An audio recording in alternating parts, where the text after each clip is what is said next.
Sir पहले मतलब ये लगता था कि यार नर्सिंग गलत कर लिया अपन ने। तो अंशुल, आपने 20 एग्जाम्स दिए, आप उसके अंदर फेल हुए, तो आपने ऐसा क्या बदलाव किया कि आज ये चेंजेस देखने को मिल रहे हैं? सर मेरी नर्सिंग की इच्छा बिल्कुल नहीं थी, नर्सिंग नहीं करनी मेरे को। तो सर समथिंग मैं टोटल 35 एग्जाम दे चुका हूँ अब तक। ठीक है, उन्होंने बोला कि जैसे गांव में होता है क्लिनिक चला लेगा तो तू नर्सिंग कर ले। बस स्ट्रगल की बात है सर, स्ट्रगल लाइफ में बहुत होते हैं क्योंकि सर नॉर्थ साइड में एक एक नंबर से बहुत मेहनत लगता है सर। एक्चुअली में क्या है सर, ताने तो बहुत सारे थे। जैसे मल्टी फेलियर में खुद भी हुआ सर, मैं खुद डिमोटिवेट हुआ। पर सर मेरा ये था कि मोटिवेशन यही था कि सर मुझे जॉब लगना है। कि आपसे मैं फॉलो किया, फिर मैंने पढ़ना भी स्टार्ट किया, फिर पढ़ाई करता नहीं था मैं। पर सर आपको देख के लगा कि यार नर्सिंग तो मतलब अपन ने जो पढ़ाई की है कॉलेज में वो तो बहुत डिफरेंट था। तो वो बोलते थे कि यार 90,000 सैलरी पर मंथ आती है हमारी, ठीक है। तो वो बहुत अच्छा मोटिवेशन था अपने कि सर मेरा खुद का पॉइंट एक्स रहा था। मैं पता मुझे कि पॉइंट एक्स से मैं आज एम्स में आ, क्योंकि आज मेरा समथिंग 3 साल पहले सर एम्स में होता आज मैं। सिलेक्शन नहीं होता है तो स्ट्रगल बुरा। बिल्कुल सर, बहुत बुरा लगा। सिलेक्शन हो जाता है उसके बाद में स्ट्रगल अच्छा। बिल्कुल सर। हेलो नर्सिंग एस्पिरेंट्स, मैं हिम्मत Singh and prep nursing educator आप सभी का स्वागत करता हूं यहाँ पे। और आज मैं जिस शख्सियत से मुलाकात कराना चाहता हूं वो किसी इंट्रोडक्शन की मोहताज नहीं है, क्योंकि इन्होंने इतने स्ट्रगल्स झेले हैं, इतनी मेहनत की है कि सर अब तो मेहनत ये कहने लग गई है कि भाई बस कर, कितनी मेहनत करेगा। क्योंकि मैं उस बंदे की बात कर रहा हूं जिन्होंने एक सिलेक्शन नहीं, 2 नहीं, 3 सिलेक्शंस निकाले हैं। और 3 सिलेक्शन भी ऐसे नहीं सर सिलेक्शन हो गया है, अरे सर मेरिट निकाली है इन्होंने।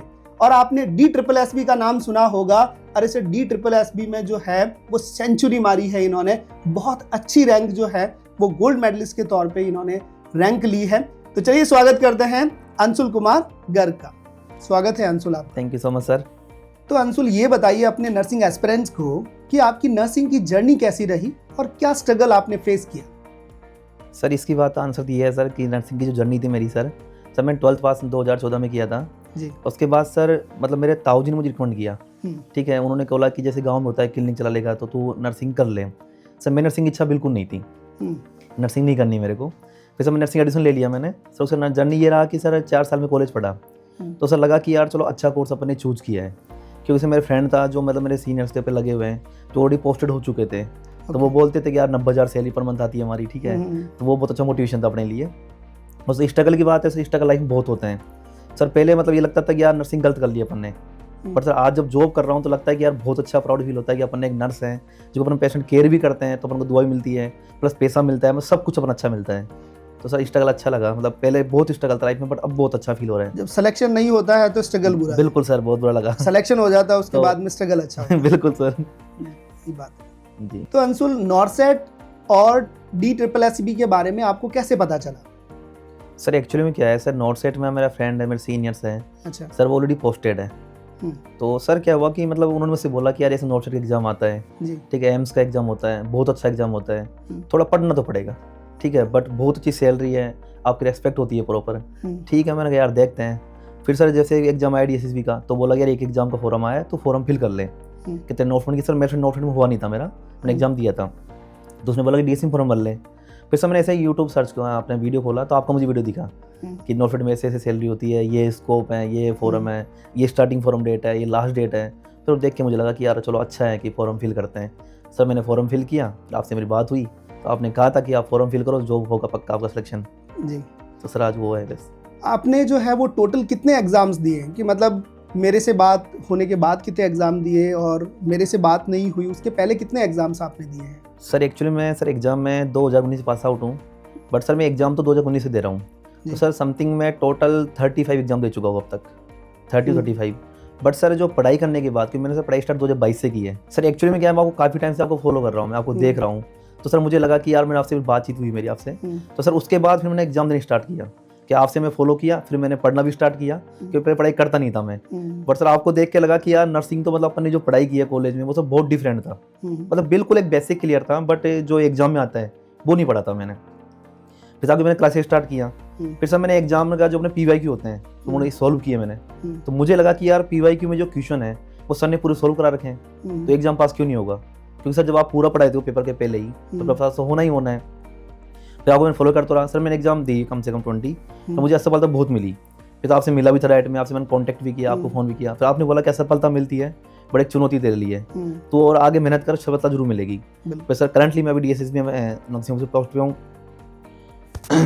उसके बाद सर मैं ESIC मेरा एग्जाम क्लियर हुआ, Rajasthan CHO sir not fit 5 में अच्छी रैंक आई थी, बट पॉइंट एक से मैं रह गया फाइनल में। सर असल बहुत मिली थी मुझे कि पॉइंट माइन रहना, बट तो नर्सिंग एस्पिरेंट्स को मैं बताना चाहूँगा कि अगर आप ठान लेते हैं, ठीक है, आपने दिमाग में सेट कर लिया कि मेरे को ये लेके ही रहना है, पोस्ट लेके रहनी है, तो आपको एक प्रॉपर प्लानिंग की ज़रूरत पड़ेगी, प्रॉपर एक मेंटर की ज़रूरत पड़ेगी जो आपको गाइड कर सकता है। इन्होंने मेरे को कॉल किया और ये पूछा कि सर मैं 20 एग्जाम्स दे चुका हूँ और मेरा सिलेक्शन नहीं हो रहा है, मैं डीमोटिवेट हो रहा हूँ। तो इनको एक ही चीज़ कही कि भाई खुद पे भरोसा करो, फिर आप जिस भी सोर्स को जो है वो आप फॉलो कर रहे हैं, वो आप एक रिलायबल सोर्स फॉलो करो और उसी पे आपको फिक्स रहना है कि बस कुछ भी हो जाए, बस यही चीज़ को मुझे फॉलो करना है। और वही इन्होंने किया और एक एग्ज़ाम नहीं, 2 नहीं, 3 एग्ज़ाम इन्होंने क्लियर किए हैं और विथ रैंक के साथ में क्लियर किए हैं।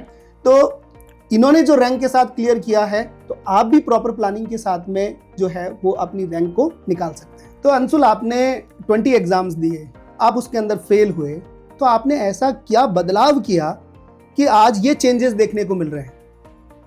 सर एक्चुअली क्या है, मैं एग्जाम काफ़ी दे चुका था और सर मुझे बहुत एग्जाम में बहुत फेल हुआ बार बार जी। फिर सर मैं जैसे आपको यूट्यूब पे देखा, फिर मैंने फॉलो किया, फिर सर मैंने आपसे मेंटरशिप ली मैंने, फिर आपसे मेरा कांटेक्ट हुआ जब मुझे टाइम मिला, जब आपको टाइम मिला मतलब, फिर से आपसे बात हुई तो आपने मुझे बताया कि यार तुम कुछ आपने थोड़ा पढ़ तो अच्छा रहे हो बट आप पढ़ ही रहे हो, आपने मुझे बताया स्टेज की आप थोड़ा ये प्लान करो। फिर मैंने सर वही प्लान किया सर, फिर मुझे असफलता मिली। फिर सर आपने कहा कि यार तुम्हें थोड़ा क्या थ्योरी पढ़ रहे हो, आप MCQ निकालो। फिर सर आपने मुझे बताया कि आप MCQ प्रैक्टिस करो। फिर सर मैंने थ्योरी पढ़ा, फिर मैंने MCQ प्रैक्टिस की। फिर सर जो मेरे नेगेटिव मार्किंग होते थे जो क्वेश्चन मेरे गलत होते थे, फिर सर मैंने उसको मिस्टेक बुक बनाई एक, फिर सर मिस्टेक लिखी बुक में कि चलो ये मिस्टेक अपन कर रहे हैं तो ये बुक में, जिससे कि अब दोबारा कि यहाँ मिस्टेक हो बोलते हो कि यहाँ मिस्टेक कर देना, एग्जाम गलत मत करना। ये आपकी लाइन सर एक फिक्स है कि यहाँ गलती करना, यहाँ आंसर जरूर दो, जो भी आंसर होता है गलत होता है सही होता है।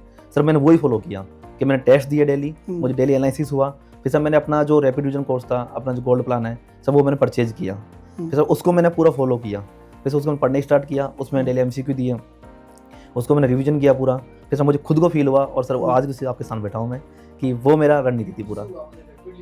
सर मैंने क्या, पहले अपना रैपिड रिवीजन कोर्स है, पहले मैंने वो लिया, ठीक है सर, उसको मैंने समराइज किया सर, अपना 100 आवर की जो क्लास है आपकी, ये जो सब्जेक्ट पूरी आपने पढ़ाई उसमें, ठीक है सर, वो मैंने पढ़ा। फिर सर मुझे लगा कि यार चलो ये तो बेस्ट है, उसमें MCQ भी है, अपना थ्योरी है पूरा, प्लस नॉन नर्सिंग फ्री में है सर साथ में, जो कि सब अपने एग्जाम होते हैं जैसे अभी KGO में ICPGI है, अब नॉन नर्सिंग तो उसमें वेटेज होता है पूरा, बट अब नॉट सेट में भी अपने प्री एग्जाम और जैसे DSS में जो मैं सेलेक्टेड हूँ तो उसमें हाफ पेपर तो पूरा अपना 100 मार्क अपने नॉन नर्सिंग का ही था। फिर सर मुझे लगा कि यार थोड़ा और पढ़ना चाहिए, क्योंकि थोड़ा मुझे लगा कि यार इसमें से समराइज है बट थ्योरी और स्ट्रॉन्ग करनी है, जैसे कि लंबा प्लान मिल जाए 6 मंथ का, क्योंकि वो 3 मंथ का प्लान था। फिर सब मैंने अपना गोल्ड लिया, मैंने फिर गोल्ड को पूरा पढ़ा। सर अब भी पढ़ रहा हूँ क्योंकि मैं पहले हो चुका, बट मुझे नोट सेट देना कि मेरा एक एम्स और ड्रीम है। ओके, तो अभी आप ये प्लान कर रहे हैं कि DSSB में ESI में रैंक ले लिया जी, अब आप नॉट सेट को टारगेट कर? जी सर बिल्कुल, क्योंकि सर नॉट सेट सफलता आज मुझे बहुत मिली है सफलता, तो एक है वो भी ड्रीम है कि एक और वो मिलना चाहिए रैंक के साथ। ओके, बदला निकालना है, बिल्कुल सर, बदला निकालना है। बिल्कुल। तो अंशुल, आपने बताया कि आपने NPREP का रैपिड डिवीजन भी लिया, ठीक है, तो वो आपकी इस सफलता में कितना हेल्पफुल रहा? सर एक्चुअली में क्या है कि जो कोर्स है सर, एक तो बहुत समराइज है वो, अच्छा, एंड सर उसमें क्या है कि मतलब फालतू की चीज़ें नहीं है कि सर जैसे होता नहीं कि अपना कोर्स हम पढ़ रहे हैं, थ्योरी पढ़ रहे हैं कि सर अपना कोई टॉपिक है 10 पेज का टॉपिक है सर, आप उसको पूरा पढ़ते हो, उसमें जो मेन टॉपिक जो लाइन एग्जाम पूछता है वो सर 2 पेज की भी नहीं होती। तो सर अपने कोर्स में ये है कि 100 आवर्स में अपन को पता है कि 100 कोर्स पूरा होता नहीं है, बट सर जो एग्जाम में जो चीज़ पूछी जाती है ना कि अपने जो की पॉइंट है उसमें एंड जो क्वेश्चन बनता है अंदर से कि ये टॉपिक है, क्वेश्चन बनता है, तो उसमें पूरा अपना टॉपिक दे रखा है। दूसरी बात कि सर एक्यूरेसी मेन चीज़, कि सर एक भी ऐसा लाइन नहीं उसमें कि अपन लगे कि एग्जाम में गलत हो सकता है। सेकंड बात सर आपको एक लाइन बताते हो आपकी ये क्वेश्चन बनता है, ये आपने लाइन लिखाई, ठीक है कि ये लाइन लिखा रहा हूँ मैं, इसमें क्वेश्चन बनता है, तो माइंड में फिट हो जाता वो कि हाँ यार ये इनसे क्वेश्चन बनता है, तो वो लाइन ऑटोमेटिक जैसे अपने एग्जाम बैठते हैं देने तो लाइन उस टाइम याद आती है कि यार हिम्मत सर ने बोला था यार क्वेश्चन बनेगा, याद एग्जाम में आ गया। क्योंकि सर आपका जो पढ़ाने का तरीका है ना सर, मैं खुद देखा हूँ कि रिवीजन कोर्स में मतलब कहते हैं ना कि स्टूडेंट होते हैं बोलते हैं कि भूल जाऊंगा, सर आप कहते हो कि पढ़ के देख भूल के बता मुझे, ठीक है सर, भूल नहीं सकते पढ़ाई बाद में आपके, सर वो रीजन है। और सर जैसे क्या होता है, मैं जब MCQ देता था सर मुझे लगता है कि क्वेश्चन गलत हो गया, अपना क्वेश्चन नेगेटिव हो गया कि यार गलत हो गया, तो गलत हुआ तो उसका मैं क्या अपना जो कोर्स में गया मैं और वहाँ कोर्स जाके मैं उसको देखता था कि यार गलत क्यों हुआ अपना। तो सर एक तो ये होता है कि अपन पूरा बुक पढ़ें, उसके ऊपर टॉपिक पढ़ना पड़ा मुझे। सर आपके 2 लाइन पढ़ी, कहाँ यार इसका आंसर ये था, तो टॉपिक मेरा क्लियर हो गया, मेरा टाइम बच गया एंड समराइज हो गया, इसलिए सर अच्छा। तो समय को जो है वो मेंटेन करना और उसको मैनेज करना बहुत जो है वो क्रूशियल रहता है? बिल्कुल सर, टाइम होता ही कहाँ है सर। एक्चुअली में क्या होता है सर, एग्जाम अपने नर्सिंग में सर हर महीने एग्जाम होती है, एवरी मंथ एग्जाम है। तो सर इसलिए मेन टाइम मैनेजमेंट बहुत जरूरी है। टाइम बचता है, जितना सेविंग कर पाओगे आप उतना अच्छा पढ़ पाओगे। अच्छा, तो अंशुल, हमारे नर्सिंग एस्पिरेंट्स का एक जो है वो क्वेरी ज़रूर आती है कि सर किस सब्जेक्ट को ज़्यादा पढ़ा जाए, किस सब्जेक्ट को कम पढ़ा जाए, कि ये नॉर्थ सेट में ज़्यादा आता है, ये सही में ज़्यादा आता है। तो आपने किस तरह से सब्जेक्ट को डिवाइड किया और उनके किस तरह से MCQ सॉल्व किए? सर एक्चुअली क्या है सर, जो अपना क्वेश्चन आपका है, ठीक है, एक्चुअली सर क्या होता है, जैसे अपना नॉर्थ सेट का है तो सब्जेक्ट सब ज़्यादा फंडामेंटल है, मेडिकल सर्जिकल है, साइकेट्रिक है, चाइल्ड हेल्थ नर्सिंग है, अपना ऑप्स गाइनी है, अपने कम्युनिटी हेल्थ नर्सिंग है। अब सर 6 से मेजर बताते हैं, बट सर मैं तो ये मानता हूँ कि सर सब्जेक्ट पूरी पढ़नी चाहिए। क्योंकि सर एक्चुअली क्या होता है सर कि जैसे अब रिसेंट में ज़्यादा क्वेश्चन आ गए और आपने पढ़ी नहीं बिल्कुल, और उसमें सर 30 क्वेश्चन आ गए 100 में से, सर आप क्या करोगे फिर? ओके। तो सर उसमें क्या होता है कि 30 क्वेश्चन सर बहुत मायने रख जाता है, क्योंकि सर नॉर्थ सेट में एक एक नंबर सर बहुत मायने रखता है। कि सर मेरा खुद का सर पॉइंट टेक से रहा था, मैं बताऊं मुझे कि पॉइंट टेक से मैं आज एम्स में रहा, जबकि आज मेरा समथिंग 3 साल पहले सर एम्स में होता आज मैं, ठीक है सर, जॉब रहती मेरे पहले ही। तो सर वो बहुत मायने करते हैं। बट सर हाँ, ये कह सकते हैं अपन कि ये मेजर सब्जेक्ट हैं 5-6, इन थोड़ा अच्छा फोकस करें आप, और इन जो सब्जेक्ट माइनर है उनको थोड़ा डीपली ना पढ़े तो कम से कम पढ़े जरूर। बिल्कुल। तो नर्सिंग एस्पिरेंट्स को मैं एक ही बात कहना चाहूँगा कि सर आप जो जिस सब्जेक्ट के पीछे रहते हो, ठीक है, उन सब्जेक्ट पे आपको ये ध्यान देना है कि सभी सब्जेक्ट्स को इक्वल टाइमिंग्स देना है, ठीक है। पूरा एक बार सिलेबस कर लें, इसके बाद में आप क्या करें कि जो इंपॉर्टेंट ज़्यादा हैं, जो एग्जाम पॉइंट ऑफ व्यू से, जैसे नॉर्थ सेट में फंडामेंटल और MSN ज़्यादा आती है तो आप उसको कवरअप करें। अगर आप कह रहे हैं CHO के अंदर कम्युनिटी के ज़्यादा आ रहे हैं तो आप उसको कवरअप करें। पर एक बार आपके उसमें जो है वो तैयारी में पूरा सब्जेक्ट क्लियर होने ही चाहिए। आप कम से कम जो है वो स्टार्टिंग में ये जो है वो धारणा नहीं बना लें कि FON से क्वेश्चन आएंगे या फिर MSN से आएंगे, राइट? बिल्कुल सर। अंशुल, आपका क्या शेड्यूल रहा है PYQ को लेके और MCQs को लेके? सर शेड्यूल तो ये था कि जैसे PYQ है सर, MCQ है सर, मैं डेली पहले आपसे, जैसे कि डेली पहले ये था कि पेपर दे लिया, सोल्व कर लिया। सर पहले मेरा ये था कि सर कम से कम जो वीकली मेरे जो सब्जेक्ट हैं उनको ज़्यादा टफ देता था मैं। तो सर मैं स्टार्टिंग में 2 से 3 टेस्ट देता था कि यार चलो अपना नेगेटिव कौन सा है। सर मेरे पहले स्कोर था कि जैसे मेरा स्कोर 40 to 50 आ रहा है। सर मुझे धीरे धीरे मेरा स्कोर इंप्रूव हुआ, जैसे 70% हुआ, सर 75 समथिंग चलता है, ठीक है, क्योंकि अपना नॉर्थ सेट में इतना बहुत है, हर एग्जाम के लिए अपना 60 to 70 स्कोर अपने लिए सफिशिएंट होता है। बिल्कुल, ठीक है सर। तो मेरे जो नेगेटिव होते थे, मैं जो टेस्ट देता था तो मुझे जो नेगेटिव मार्किंग आ रहे हैं तो उनको मैं अलग लिखता था कि अपन ये क्वेश्चन नेगेटिव है, उनका मैं रैशनल देखता था, क्योंकि रैशनल से ये होता है कि आपने यहाँ गलत किया, दोबारा गलत नहीं होना चाहिए। उसको मैं देखता था कि यार चलो अपन ये गलत हुआ है, ठीक है, ये इसलिए गलत हुआ कि अपन ये टॉपिक गलत पढ़ा था, उस टॉपिक तो पढ़ता था मैं। तो ये मेरा तरीका था। ओके। तो मतलब चीज़ें जो भी आप मिस्टेक कर रहे हैं उसको एनालाइज करना, ठीक है, और उसको वापस जो है वो जहाँ पे भी मिस्टेक की है उनको सही करना। बिल्कुल। जैसे आपने स्टार्टिंग में भी कहा कि इन्होंने एक मिस्टेक बुक बना रखी थी जिसको हम लोग मैजिक बुक कहते हैं, तो वो सच में एक मैजिक का काम करती है कि आपकी जो भी गलतियां हैं अगर आप उनको 2-3 बार रिपीट कर लेंगे तो फिर आप बार बार जो है वो सेम मिस्टेक नहीं करेंगे। बिल्कुल सर। बिल्कुल। तो अंशुल, जब इतने फेलियर हुए आपकी लाइफ के अंदर तो लोगों ने ताने दिए होंगे, उस चीज़ को आपने किस तरह से मैनेज किया? सर एक्चुअली में क्या है सर, ताने तो बहुत सारे थे, जैसे मल्टी फेलियर में खुद भी हुआ सर, मैं खुद ही डिमोटिवेट हुआ कि सर लोगों ने तान देते देते, क्योंकि मैं इतना फेल हो चुका था सर, मैंने खुद एग्जाम दिए बहुत सारे। पर सर मेरा ये था कि मोटिवेशन यही था कि सर मुझे जॉब लगना है। सर फिर मैं उनसे, मेरी फैमिली में मोटिवेशन किया कि मेरा एग्जाम बहुत फेल हुआ, तो लगा कि यार नहीं पढ़ना चाहिए, अब पढ़ाई छोड़ देते हैं यार, इतना पेपर दे लिए, जॉब नहीं लगेगी। फिर आपको मैंने कॉल किया, फिर आपसे मेरी बात हुई तो आपने मोटिवेशन किया कि भाई अभी मत छोड़ना पेपर, अभी और आगे बेटा पढ़ना है, क्योंकि जॉब लगती नहीं है। आपने ये बोला था कि सर जब जॉब लग जाती है वो आपका लास्ट एग्जाम है, पर आपको जो भी आप एग्जाम दो आप फर्स्ट एग्जाम मान के चलना है। तो ये मत माना कि एग्जाम तो इतने दे चुका है, तो ये मांगे तेरा फर्स्ट एग्जाम है और जैसे सिलेक्शन होता है तो लास्ट एग्जाम मान लेना। सर मैं पढ़ता रहा, फिर सर मेरा यही मोटिवेशन था कि मतलब थोड़ा मुझे लगा ताने दे रहे, बट सर मेरा अभी राजस्थान CH हुआ, फिर मेरा ESIC हुआ, मेरा DSSP सर जो भी वर्किंग कर रहा हूँ करंट, तो 3 साल सिलेक्शन का मतलब यही है कि ताने मिले, बट सर आज ताने तालियों बच गए मेरे। Very good. तो बहुत अच्छी चीज़ कही है इनकी अंशुल ने कि सर जो ताने थे वो तालियों में कन्वर्ट हो गए। बात समझ रहे हैं आप? इसका मतलब ये है कि लोग जो हैं जो ताने देते हैं ना वो एक लोटे के समान है, ठीक है, बिन पैंदे का लोटा। बिन पैंदे का लोटा। तो वो क्या करते हैं, पहले आपकी क्रिटिसाइज करते हैं, बुराई करते हैं, और फिर क्या करते हैं कि जैसे ही आप जो है वो फेलियर से सफल हो जाओगे तो वही लोग बदल जाते हैं कि हम तो सही के लिए कह रहे थे, बिल्कुल मेरे तानों से ही इसका सिलेक्शन हुआ, नहीं तो ये मोटिवेट नहीं होता। तो आप लोगों के तानों को जो है वो पॉजिटिव के अंदर लें और अपने जीवन में बदलाव करें, चेंज करें, पढ़ाई करें और सफल होकर दिखाएं कि वही लोगों से क्या बजवा लें, ताली बजवा लें। और सर एक्चुअली क्या हुआ सर, फैमिली सपोर्ट था ही था, बट सर साथ में एनपीएफ टीम से जुड़ा मैं, सर मेरी आपसे बात हुई, सर आपसे मैं कांटेक्ट रहता था बार बार। सर बड़ा मोटिवेशन ये है मेरे लिए कि आपसे कांटेक्ट रहना, क्योंकि सर टीचर से बात नहीं हो पाती थी, पर सर आप मुझे पूरा सपोर्ट करते थे उस चीज़ के लिए कि भाई तू मत ना एग्जाम दे और पास होगा। सर मैंने एग्जाम से पहले आपको कॉल किया था, ओनली 2 दिन पहले, कि मैं सर एग्जाम में जा रहा हूँ, तो सर मुझे थोड़ा एक वो कहते हैं ना कि मतलब क्या आशीर्वाद चाहिए मेरे को। आपने ये कहा था कि ये एग्जाम लास्ट एग्जाम है। रिजल्ट आया सर, मैं रिजल्ट आते ही सर मैंने फैमिली को फोन किया, सर पहला को फोन किया था, बिल्कुल कॉल आया था आपका। बिल्कुल सर, कि सर मेरा सिलेक्टेड हो चुका हूँ। सर आपने ये कहा था कि अब मुझे फिर मिलना है तुमसे, सर दोबारा मिल पाया, मैं बड़ी किसी बात मिल लिए। बिल्कुल, ये हमारे लिए खुशी की बात होती है कि जो स्टूडेंट हमारे बोले हुई कदमों पे चलता है, कि जो वर्ड्स मैंने बोले हैं उस पर काम करे और वो अगर सफल हो जाए, तो उनसे ज़्यादा खुशी जो है वो हमें मिलती है कि मैंने बोला और मेरे प्लानिंग को उसने फॉलो किया और इस सफलता को हासिल किया। तो मैं उम्मीद करता हूँ कि आप भी सभी लोग जो हैं वो पढ़ाई के प्रति जो है वो सीरियस रहेंगे। जो भी ये प्लानिंग्स बता रहे हैं, जैसे आपके मेंटर्स कहते हैं, उन चीज़ों को सभी को फॉलो करना ज़रूरी है। तो अंशुल, DSSB में एक रैंक लाने के साथ में सिलेक्शन हुआ था आपका, तो आपके घर वालों का क्या रिएक्शन था? सर घर वाले बहुत खुश थे, क्योंकि सर एक्चुअली में क्या है सर कि मेरा ड्रीम सेंट्रल गवर्नमेंट का ही था। तो सर जैसे रिजल्ट आया तो सर मुझे पता भी नहीं था रिजल्ट आ गया मेरा, कि सर जो अपना मतलब रिजल्ट जैसे पहले वो आया था मार्च वाला, ठीक है, कि अपना 2 गुना रिजल्ट आता है। सर उस दिन बाहर था, मैं अपने गांव गया हुआ था, तो भाई ने चेक किया था उस रिजल्ट, तो भाई ने कहा था कि नंबर तो 112 आए इसके, तो पता नहीं होगा कि नहीं होगा। तो उस टाइम कट ऑफ 96 गई थी। तो सर फिर जब रिजल्ट फाइनल रिजल्ट आया कि फाइनल रिजल्ट हो चुका है और नाम लिस्ट में आ चुका है कि आपको हॉस्टल अलॉट हो गया, सर उस दिन बड़ी खुशी सर मेरे लिए बड़ी थी, कि मतलब वो कहते हैं खुशी के आंसू जो होते हैं फैमिली में, सर बहुत अच्छे आंसू थे वो खुशी के। फिर सर उसके बाद मैंने साहब कॉल भी किया था, ठीक है, कि सर मेरा सिलेक्शन फाइनल हो चुका है, मुझे हॉस्टल अलॉट हुआ है। सर मुझे आप भी बहुत खुश लगे कि यार तूने जो कहा था कर दिखाया, क्योंकि सर एक्चुअली में क्या, मैं CHO के टाइम पे जो रिजल्ट आया CHO का, तो सर मैं तो खुश नहीं था, हाँ फैमिली को लगा कि जॉब लग चुका है, कि सर उनके लिए जॉब बड़ी बात होती है कि चलो कम से कम जॉब तो लगी।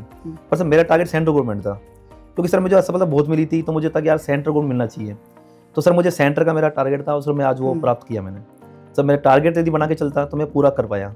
अच्छा जैसे मेरा टारगेट अभी एम्स का है, कोशिश है कि आपकी दुआ से आता रहा, आपका सपोर्ट है तो एम्स भी जरूर मिलेगा मेरे को। सर जो रिजल्ट आया DSSB का, सर मैं कहीं बाहर था, सर छोटे ने रिजल्ट चेक किया, छोटे भाई ने रिजल्ट चेक किया, उसने मुझे फ़ोन किया कि भाई तो रिजल्ट आ गया यार, तू फाइनल सिलेक्शन हो गया। सर मुझे बिलीव नहीं हुआ, क्योंकि सर एक्चुअली में इतना एक सब मिल गई थी सफलता, मुझे तो लगा कि यार पता नहीं होगा नहीं होगा। सर मैंने खुद ने फिर चेक किया, फिर लगा कि यार पता नहीं अपना ही है क्या, नंबर एक नंबर दोबारा चेक किया, 3 बार चेक किया, फिर लगा कि हाँ रोल नंबर अपने रोल नंबर है, अपन फाइनल सेलेक्टेड हो चुके हैं। फिर सर मम्मी कॉल किया मैंने, कि मम्मी घर पे ही थी, भाई ने कॉल किया, फिर मैंने कॉल किया, तो जैसे मैं हेलो बोला, मुझे पता तो था कि नंबर आ गया, तो मम्मी की इच्छा थी कि बेटा कॉल करके बोले, ठीक है, जब मुझे सर पता किसी और से चल रहा है तो मैं तो क्या बोलता। सही बात। सर मैंने तो मम्मी को कॉल किया, तो सर मम्मी के आंसू इतने तेज है कि मैं बात ही नहीं कर पाई, तो मैंने फ़ोन कट कर दिया। फिर मैंने कहा ठीक है मैं 1 घंटे में घर पहुंच रहा हूँ, क्योंकि मैं कहीं बाहर था, तो मैंने कहा मैं घर आके बात करता हूँ उससे। तो सर मतलब इतना खुशी का माहौल था कि सर जो घर में मतलब जैसे मैं एंट्री किया, तो जैसे स्वागत होता है सर बेटे का एक, सर बहुत स्वागत मुझे मिला, सर बहुत अच्छा लगा कि आपने स्वागत अपना अंदर एंट्री कर रहे हैं। तो मैं आप सभी लोगों को कहना चाहता हूं कि पेरेंट्स का रिएक्शन ऐसा ही रहता है, वो ज़्यादा कुछ वर्ड्स बोल नहीं पाते हैं, और माँ तो फिर भी जो है वो रो के बोल के अपनी चीज़ों को जाहिर कर सकती है, पिताजी तो वो भी जाहिर नहीं कर सकते। वो सिर्फ इतना ही कहेंगे कि हाँ ठीक है हाँ हो गया सिलेक्शंस, और वो मन ही मन इतने खुश होते हैं ना कि उस खुशी को जो है वो आप माप नहीं सकते, उसका कोई पैरामीटर नहीं है। तो घर वालों जितना खुश और कोई नहीं हो सकता है आपकी सफलता में, तो उनकी हमेशा कद्र करनी चाहिए, उनकी रिस्पेक्ट करनी चाहिए। तो अंशुल, फ्यूचर नर्सिंग ऑफिसर को किसी भी तरह की कोई टिप एंड ट्रिक देना चाहते हैं कि जिससे वो भी एक रैंक हासिल कर सके? सर ट्रिक तो सर कुछ भी नहीं है सर, ट्रिक यही है कि सर यदि जैसे कि मैं सर टाइम वेस्ट कर चुका, सर मैंने बहुत टाइम वेस्ट किया है, कि सर मैं इतने एग्जाम दिए, 20 एग्जाम दिए, 25 दिए, एंड सर 19 से पास आउट हूँ, 4-5 साल खर्च कर चुका। सर यदि मुझे पहले मिल जाते, जो अपनी एनप्रेप टीम है, यदि मुझे पहले मिल जाती, तो आई थिंक सर मैं फर्स्ट टाइम एग्जाम क्लियर कर लेता। कि एग्जाम यदि आप मोटिवेशन प्रॉपर लेते हो, ठीक है, आप यदि किसी से मोटिवेट होते हो, आप प्रॉपर डायरेक्शन पढ़ते हो, सर ये नहीं है कि आप आज इससे पढ़ रहे हो, आज उससे पढ़ रहे हो। हाँ सर, एक मेन चीज़ ये देखा मैंने कि सर आप एक चैनल यूज करें, आप जो भी आपको अच्छा लगता है, मैं किसी का नाम ले रहा हूँ, प्लेटफॉर्म सर एक यूज करें आप, क्योंकि सर प्लेटफॉर्म से क्या होता है, जैसे कि मैंने आपको एनप्रेप चूज किया, मुझे एनप्रेप बेस्ट लगा, तो मुझे एनप्रेप में क्या हुआ कि पूरी मेंटरशिप अच्छी लगी, पूरी टीम अच्छा लगा, पूरे अपने जो MCQ है प्लस रैशनल अच्छा लगा। तो मैं वही कहना चाहूँगा कि सर आप एक प्लेटफॉर्म यूज करें और आप एक से पढ़ें एंड आप कंटिन्यू पढ़े। सर अटेम्प्ट फर्स्ट में आप क्लियर कर लेंगे। जो भी आपने इस में देखना चाहता है उनसे मैं यही बोलूँगा कि आप मेंटरशिप जरूर लें और आप कॉल करें एंड एनप्रेप टीम से जुड़े, और आपको खुद को फील होगा कि हाँ एक नंबर टीम है।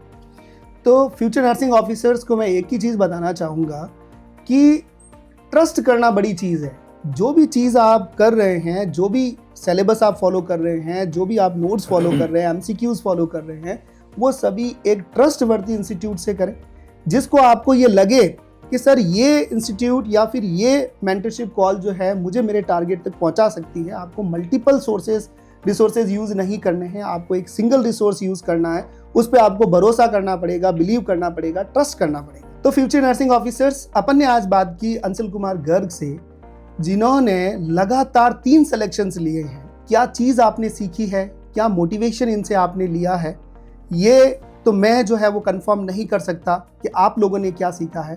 पर एक चीज़ मेरे को समझ में आई है कि अगर आप एक ही लाइन में एक सतत प्रयास कंसिस्टेंसी के साथ में करें तो आप उस रस्सी की तरह जो है वो पत्थर पे भी निशान छोड़ सकते हैं। और वही चीज़ अंशुल कुमार गर्ग ने की। इन्होंने खूब सारे स्ट्रगल्स झेले हैं कि सर कंटिन्यूसली फेलियर जो है वो इनकी जिंदगी में रहे। फिर इनको एक गुरु से बात हुई, एनप्रैप से जुड़े ये, इन्होंने जो जैसा टीचर ने कहा, जैसा मेंटर ने कहा, वैसा फॉलो किया और आज जो है वो रैंक लेके बैठे हैं।